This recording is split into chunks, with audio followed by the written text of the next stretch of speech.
এক কাক মাংসের দোকান থেকে এক টুকরো মাংস নিয়ে একটা গাছের ডালে এসে বসলো। ভাবলো এবার মজা করে মাংসের টুকরোটা ধীরে ধীরে খাবে। এমন সময় একটি শিয়াল সেই গাছের তলায় দিয়ে যাচ্ছিল। কাকের মুখের মাংস দেখে তার মাথায় চট করে একটা বুদ্ধি এলো। একটু ভেবে নিয়ে সে কাকের দিকে তাকিয়ে বলতে লাগলো, সত্যি কি সুন্দর পাখি তুমি, কি সুন্দর তোমার দেহের গঠন। তোমার পক্ষে পক্ষীকুলে রাজা হওয়াই মানায়। অবশ্য তোমার গলার স্বর যদি তোমার দেহের মতো সুন্দর হয়, তুমি তো অন্য পাখিদের মতো গান গাইবে।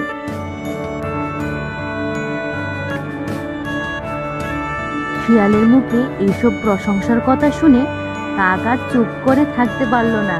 সে তখনই মহা উল্লাসে কা কা করে ডাকতে শুরু করলো। আর তখনই তার মুখ থেকে মাংসের টুকরোটি মাটিতে পড়ে গেল। অমনি শিয়াল মাংসের টুকরোটা মুখে করে নিয়ে এক ছুটে পালিয়ে গেল।